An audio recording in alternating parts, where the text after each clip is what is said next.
What are my picks for the top 10 coolest album covers from the classic rock era? Stick around, I'm going to count them down.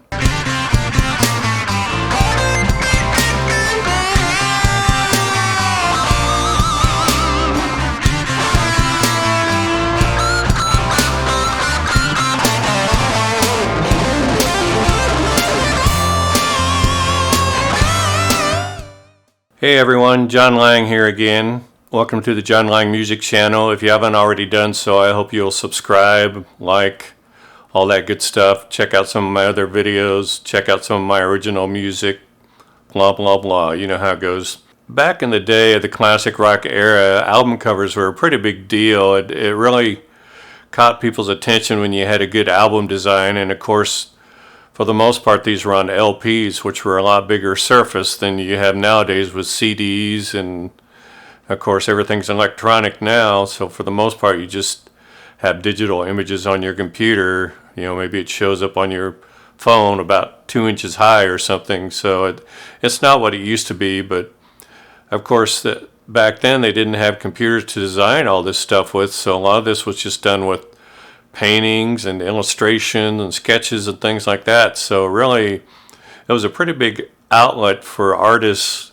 You could really get your name known out there if you had an album cover by a famous band. So some of these were pretty sought after, and I'm going to list the 10 that caught my attention the most. So here we go. Number 10, Scorpions Blackout. And this was designed by Gottfried Heinwein. I'm not sure if I'm pronouncing it right. He was an Irishman, and this was a self-portrait by him. It's a pretty stark image, I think you'll agree, with the fork sticking into his eyes and the glass shattering.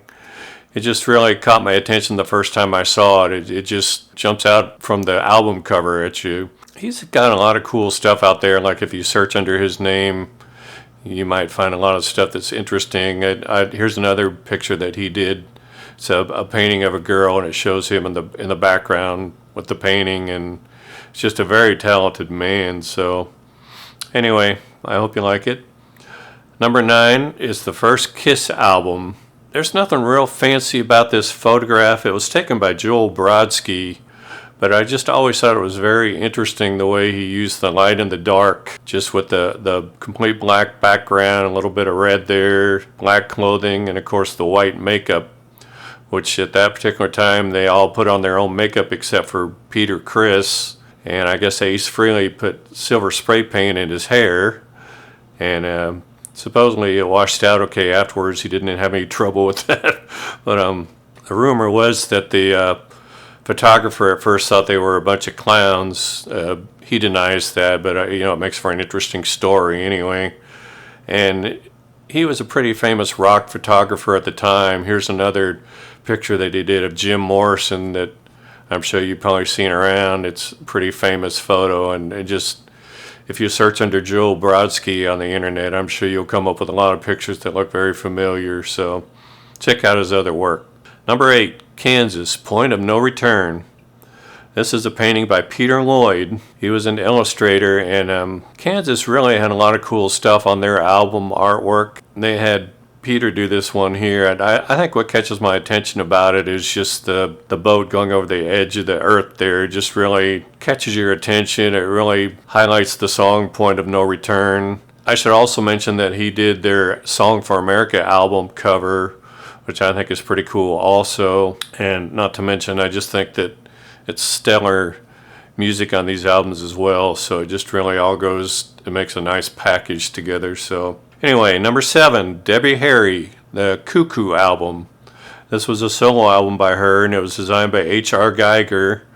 And this guy was a pretty famous designer. He designed a lot of stuff. You may also recognize some of his work. He did the Brain Salad Surgery cover for Emerson, Lake and Palmer.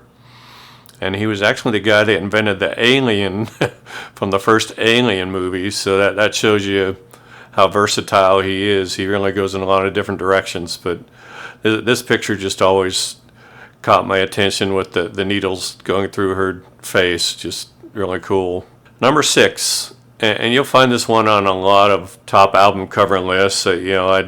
I tried to kind of stay away from the real obvious stuff, but this one is just hard to ignore. It's the Rolling Stones Sticky Fingers album, and of course it's got the working zipper on the pants on the front cover, and it was designed by Andy Warhol, who of course was a famous pop art person back in the day, and he made a suggestive cover here at the request of the band. A lot of the rumors were that it was Mick Jagger was the model, which I guess he was not. An interesting note, this album with the zipper on front, it caused some packaging problems for them. Craig Braun was the album packager that helped design this, and I guess when they would ship the records, the zipper would leave a little mark on the record, and it was right in the middle of a certain track on the record, so it was really causing them some nightmares, and they finally decided if they unzipped the album before they put it in the box, the zipper would sit on the middle of the album and it wouldn't screw up one of the tracks, so that's how they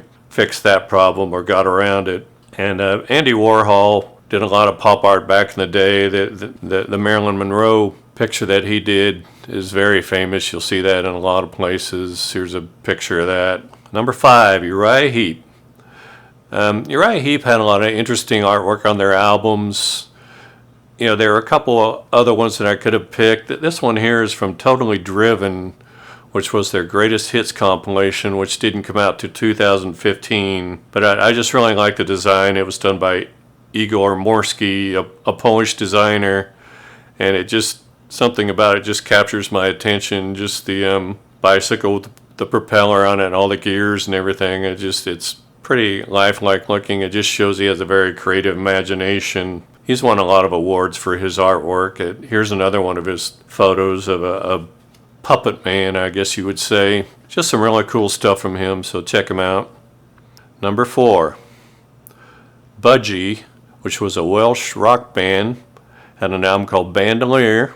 I just always liked these little parrot guys riding on the horse. I just thought that was kind of interesting, and I guess a budgie is a certain breed of parakeet. Budgie is like a shortened name for it. But it was designed by Patrick Woodruff, who was an Englishman. I should mention that Budgie back in the day was pretty big in England and thereabouts. They toured with Ozzy for a while. Most of their album covers had the parrot in one form or another on there, but I think this is kind of the neatest illustration of all of them.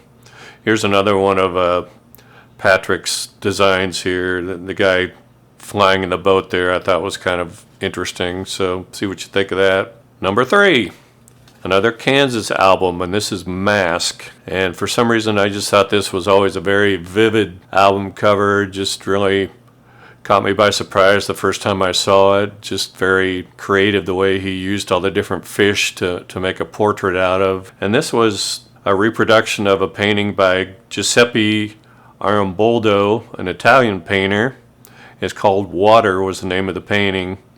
And Giuseppe painted a few portraits like this using different types of things to make portraits out of. He used fruit and vegetables and of course the fish and a few other things. Here's another one of his pictures made out of fruit to make a portrait, so you can kind of see he stuck to that theme quite a bit. So anyway, check him out if you get a chance. Number 2, Captain Beyond, their self-titled first album from 1972. And the artist was Joe Garnett, who is a Texas boy from Plainview, Texas, and it's an oil on canvas. And what was so cool about this and always caught my attention was that it was a 3D cover. And I don't know if you can kind of tell from the picture, this one here shows the 3D likeness there on the front. And this is done by lenticular printing is what it's called. They print on lenticular plastic and somehow marry that to the image on the cover itself, and it makes it look 3D. Joe has done a few other covers too. Here's one by REO Speedwagon that you may recognize, and here's one by Cheech and Chong that is very well known from back in the day. So just something about the 3D aspect of this just always stood out to me whenever I saw this album. I just always did a double take. So here we are, number 1. And once again, this is a cover that just always caught my attention. Just something about it. It's Star Castle, and it's their self-titled album called Star Castle. and it shows a castle floating on a cloud in the sky.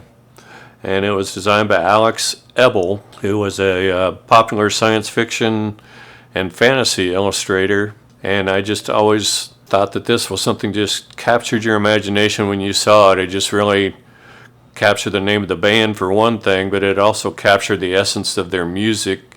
If you've ever listened to them, it definitely makes you think of castles floating around in the sky. It's very spacey, and it's kind of Yes-inspired music. If you want to check them out, check out their first album. Lady of the Lake is probably their most popular song, and it goes on for a few minutes, but it's something to just put in the background and just kind of enjoy. He also did some other cool illustrations. Here's a poster he did for the original Friday the 13th.